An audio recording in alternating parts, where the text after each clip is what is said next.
I don't know much about this story. I just saw this one. This is crazy. Yeah, here's a video. It says a Tennessee officers gunned down a mother. Wow. A mother is gunned down by officers and shot near 20 times. Wow. This is crazy. Thank you for joining us for our second half hour. Now, developing now, a deadly shooting investigation in Tennessee. New body cam video show the moment officers shot and killed Melissa Horton, a 43-year-old mother, just released.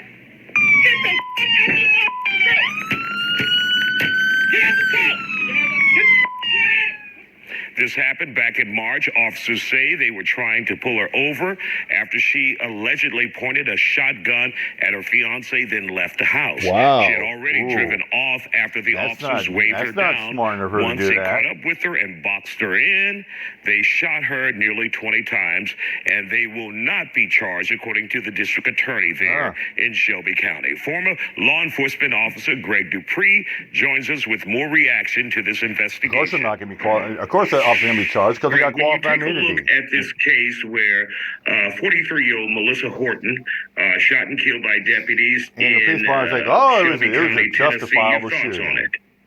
Well, it's a tragic event, obviously, Isaiah.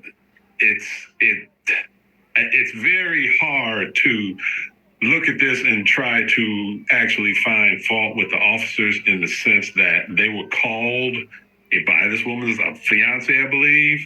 Yes. After she had pointed a shotgun at him, so that information going out over the airways is obviously going to put the officers on a heightened sense of alert, knowing that this woman is armed or possibly armed, and she led him on a brief chase.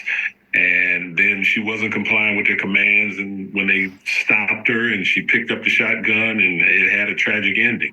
I know it's unfortunate, and the fiance is unhappy, but hey, you called the police in the first place, and you gave them the information about her having the shotgun. So pointing the shotgun at him.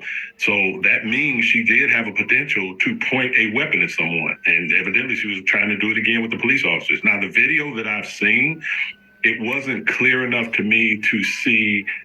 Well, the problem is I have as well is like when you get cops that they get no charge, it's justifiable. Somebody maybe points a gun to somebody, like she pointed a gun at her fiance or something like that. Yeah, she should be charged. She should go see a judge. But there's no way in hell that she should see her maker. How many times did Dr. Michelle Ritchie talked about that? And I had said over and over.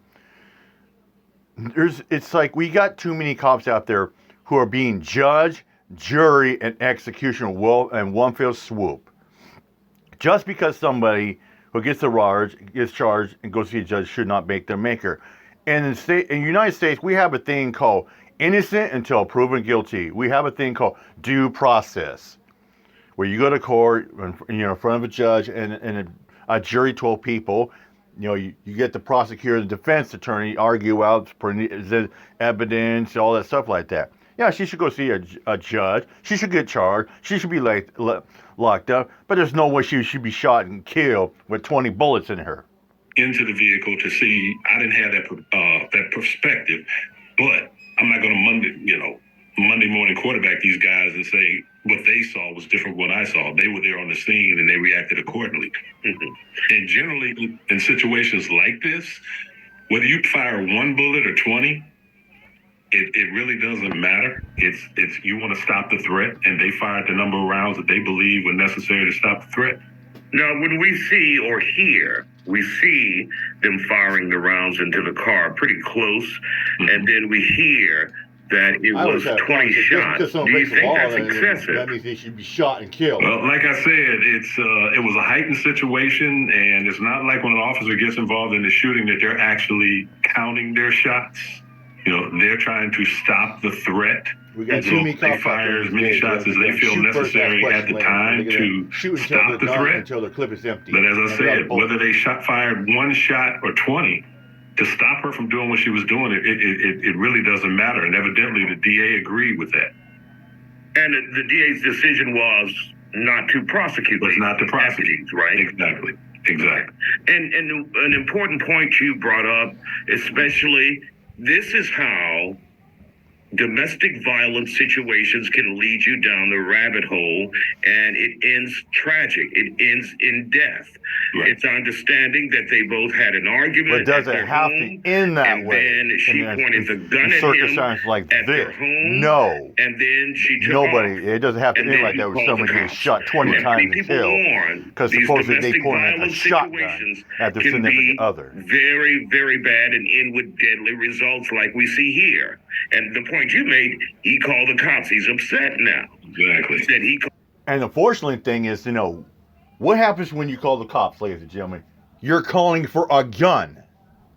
All the cops. He told the deputies that she had a gun, and they prepared in kind. It also serves to highlight a point, Isaiah, that sometimes males are the victim of domestic violence as well. And I bet you, no history, 10 to 1, they had no history that of any fiance type of this woman did not want her. Home, but that doesn't mean it hasn't been going on for a period of time. Fiance or his girlfriend or whatever. Yeah. Unfortunately, there's no way. I bet you 10 to 1, no way in hell that he wanted his fiance to be shot and killed 20 times by police officers. No way. As I said, it's a tragic event for everybody going on. Looking at 10 to 1, he probably just wanted her to go to jail, spend some time, get some help. She had to have some type of history. No way. A history of alcoholism, and I wouldn't be surprised if there was a history of domestic violence that had been going on for a period of time. Some of the people who've been commenting and following this story, they're saying that they would have seen more outrage.